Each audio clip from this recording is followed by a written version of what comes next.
Kiev, Ukraine. Secretary of State Mike Pompeo said on Friday that the Trump administration was committed to supporting Ukraine in its defense against aggression by Russia, which invaded and annexed part of the country and is supporting a separatist insurgency. Today I'm here with a clear message: the United States sees that the Ukrainian struggle for freedom, democracy and prosperity is a valiant one. Mr. Pompeo said at a news conference after meeting with Ukraine's leader in Kiev.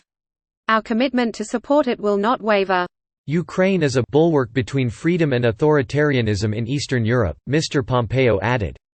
His visit, in which he met with President Volodymyr Zelensky, was aimed at calming unease among Ukrainian officials about the relationship between Washington and Kiev, which has been thrust into the spotlight because of the impeachment of Mr. Trump, based on charges of abuse of power and obstruction over the president's actions on Ukraine. Mr. Pompeo and Mr. Zelensky met before noon in the president's office in central Kiev, and the Ukrainian leader said they had talked about new steps to strengthen the partnership between the two nations.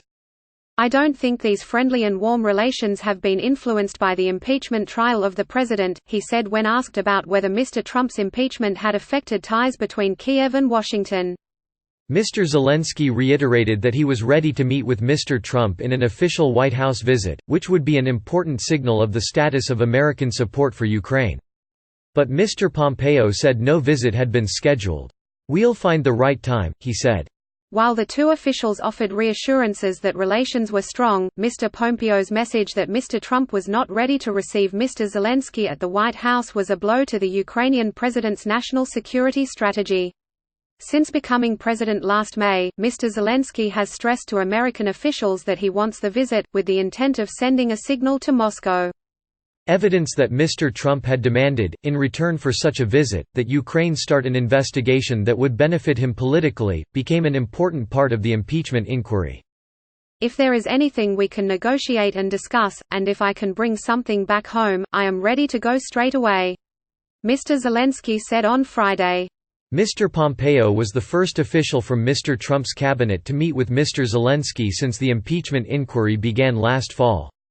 Mr. Trump met briefly with the Ukrainian leader on September 25 on the sidelines of the United Nations General Assembly in New York, the day after Democrats in the House of Representatives announced the opening of the inquiry.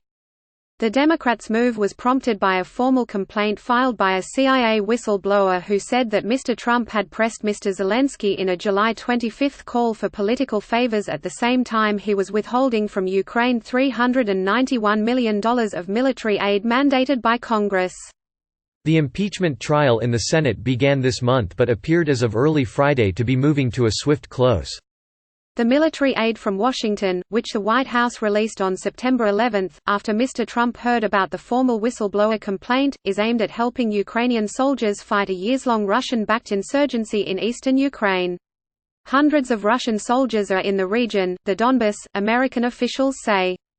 Ukraine and other European nations want the Trump administration to get involved in talks with leaders in Kiev and Moscow to help settle the conflict.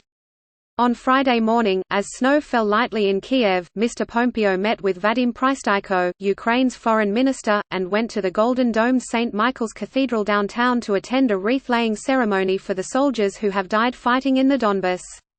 More than 13,000 Ukrainian soldiers and civilians have been killed since the war began in 2014, the same year Russia invaded and occupied the Crimean Peninsula on the Black Sea. The conflict has become grinding trench warfare in open fields with regular shelling. Analysts say that Mr. Trump's actions on Ukraine, which critics say centered on gaining political advantage for his re-election campaign this year, and his open admiration of President Vladimir V Putin of Russia have weakened decades of American support for Ukraine. Mr. Trump and his aides deny that he withheld the aid for political reasons, and say they were asking that Ukraine conduct legitimate investigations into corruption. Mr. Pompeo said on Friday that the United States under President Trump has been the world's fiercest defender of Ukraine's sovereignty. Ukrainian officials are eager to have Mr. Trump publicly and strongly affirm support for Ukraine. Ukrainian officials are angry that the Americans have granted Russia's foreign minister, Sergei V. Lavrov, 2 visits with Mr. Trump in White House, most recently in December. In response to a question on Friday, Mr. Pompeo said a White House visit by Mr. Zelensky was not dependent on the kind of investigation Mr. Trump had sought. The Ukraine trip is a fraught one for Mr. Pompeo, who arrived on Thursday night after a stop in London, and plans to travel afterward to 3 more nations that became independent from Moscow. Mr. Pompeo has been dogged by sharp questions over his role in the Ukraine affair and, more recently, an acid comment he reportedly made about Ukraine in a January 24 conversation with a national public radio reporter. The reporter, Mary Louise Kelly, a veteran national security correspondent, said that after she asked about Ukraine, Mr. Pompeo shouted at her in a rant full of obscenities and asked her to locate Ukraine on an unmarked map that his aides pulled out. She added that, using the F word, he asked, "Do you think Americans care about Ukraine?" Mr. Pompeo put out an extraordinary statement the next day that denounced the news media as unhinged. He also banned NPR from joining the pool of reporters on his current trip. His actions have been widely criticized by press freedom advocates and foreign policy experts. Mr. Pompeo enabled Mr. Trump's actions on Ukraine by ordering the recall of Marie L. Yovanovitch, the respected ambassador to Ukraine, last April. Mr. Trump's personal lawyer, Rudolph W. Giuliani, and associates with Ukraine business ties had been pressing the president hard for the ouster of the ambassador, who had been an anti-corruption advocate.